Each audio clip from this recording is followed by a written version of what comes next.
We know when you will die, on the 14th of October 2046. That's called predicting the future, and humans have more or less successfully attempted it for many centuries. Starting from the Mayans all the way to today, predicting the future has proven to be 100% correct all the time.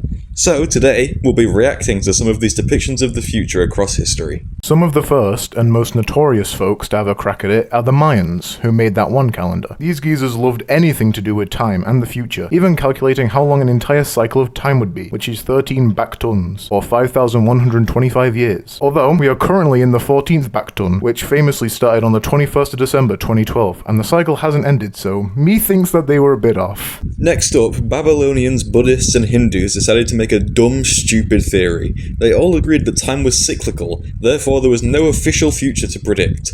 Likewise, Hindus also decided to take on the philosophies of James Cage White, and said that time was predetermined by a higher power. This cyclical time theory is a rare case of predictions being wrong. I will now pass on to Harvey so he can react to the Greeks and Romans' theories. The ancient Greeks and Romans mostly believed that everything was predetermined and that free will did not exist. Greece even had oracles who were women possessed by Apollo and could predict the future, although their predictions were very vague. Despite the prominence of predicting the future in both cultures, neither really cared about the future on a grander scale than individual lives. My reaction to this theory is, wow, that is interesting. Too bad it's fucking wrong! During the 1400s, people decided that now would be a good time to start predicting the future properly, so they used things like weather and celestial events to try and see into the future. This was generally invalid as a method, due to the fact that the weather and space are not linked to the future in any way that can shape basic predictions.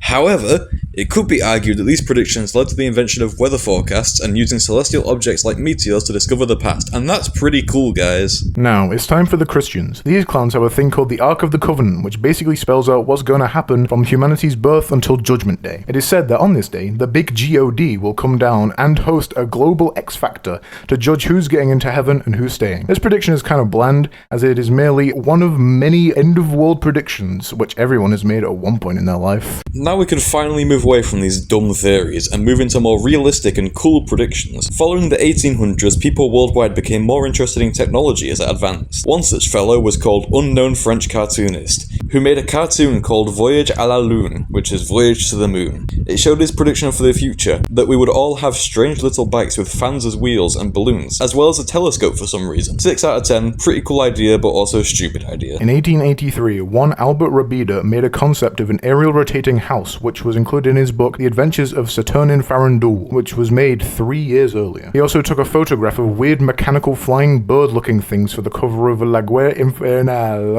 in 1908. While not really predictions for the future, the world would be a much better place, and I would generally be happier if these doohickeys existed. In the early 1900s, some French fella called Jean-Marc Coté and others drew a series of comics about the future of life. One was entitled At School, and it depicted children with some weird wire gizmo connected to their craniums instead of learning. Another, titled Electrical Scrubbing, showed a maid using a machine to clean the floors. And another, called A Very Busy Farmer, showed a very lazy farmer, which is quite funny because it's the opposite of what it's called. LOL. These aren't actually far off reality, and are pretty cool predictions. Around the same time, a German chocolate company called Hildebrand created a bunch of postcards following the invention of the plane, where everyone in 2000 would be traversing by plane, blimp, wingsuit, and just general air travel. Thanks to the Hindenburg, this prediction didn't come entirely true, although wingsuits should be more commonly used and have a lot of potential for everyday use in my eyes, so shout out Hildebrand. Prior to World War II, in 1936, a cartoon known as The City of the Future hit the big screens. It's short, but shows futuristic buildings and motorways. However, post-World War II is a different story, as shown by the little-known book 1984. This describes the future as desolate, dystopian, and some other D-word. Somehow, both versions of the future are true, as today's society has way more advanced buildings and highways, yet we are still observed regularly by the government. They track you through the vaccines! Don't worry about whatever that was. He gets a little cranky sometimes. Anyways, World War II seemed to really rattle people's hopes for the future for whatever reason. And Boris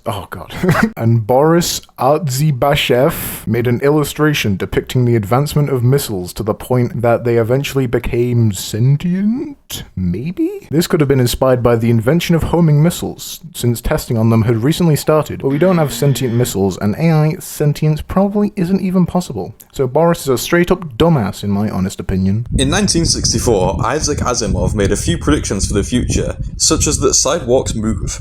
While this never actually happened, and probably never will, we did get treadmills and escalators which are quite similar. Big Isaac also said that by 2014 we would have moon colonies, and Mars colonies would have been planned. What a load of baloney. Anyway, Mr. Wrong over here did get one thing right. He said that we would have large solar power facilities in deserts, which we do now, like the solar electric generating system in the Mojave Desert, which was finished in 2013. Throughout the Cold War, there were many nuclear war scares, which prompted Oscar Newman to create a science fantasy concept of a city underneath New York City, which would be safe from nuclear attacks and would be pretty inconvenient to live in if I were to share my honest viewpoints. But it would be kick-ass if a place like this existed, so shout out Oscar Newman. All in all, the future seems pretty easy to predict, so here's another prediction right here. You will like and subscribe and share this with your local pastor. And remember, the government is always watching, so don't get the vaccines.